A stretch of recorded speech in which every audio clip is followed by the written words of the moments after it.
Good evening, I'm Dan Wolf. Laura has the night off. Thanks for joining us. Duluth residents will likely pay more for trash pickup starting January 1st. Garbage is now being hauled to the Iron Range, and the cost of that extra distance will be passed along to many of you. Northern News Now's Kyrie Johnson visited the new landfill today and breaks down what you'll pay. For 20 years, trash in the Twin Ports was hauled just 12 miles away to a landfill in Superior. With that location closing, your garbage and associated fees will be coming here instead. It's in Virginia, and it's 65 miles away.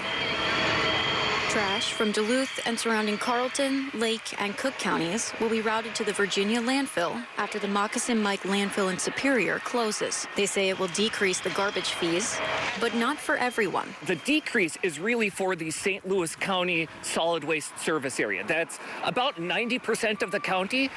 The Duluth area, they're going to see their prices probably increase a little bit. So while disposal costs are technically decreasing, the added transportation will raise prices for Duluthians. The typical homeowner will see about a $30 per year increase based on a 32-gallon can. But local residents say it's concerning, and communication from their garbage disposal companies hasn't been clear. It's kind of all a big mystery. It's helpful to know so you can budget and get things set up right.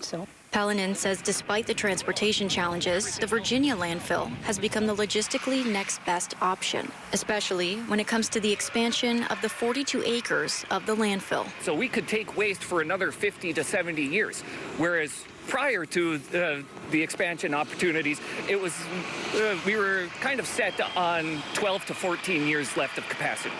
But now, with all that extra room that we'll have, we're not worried about space. The cost change will be effective with the new year, and people can expect the trash to start moving in June and July. In Virginia, Kyrie Johnson, Northern News Now. In recent years, the county has invested about $22 million to build a management that contains harmful chemicals. That treatment system should be fully operational next fall.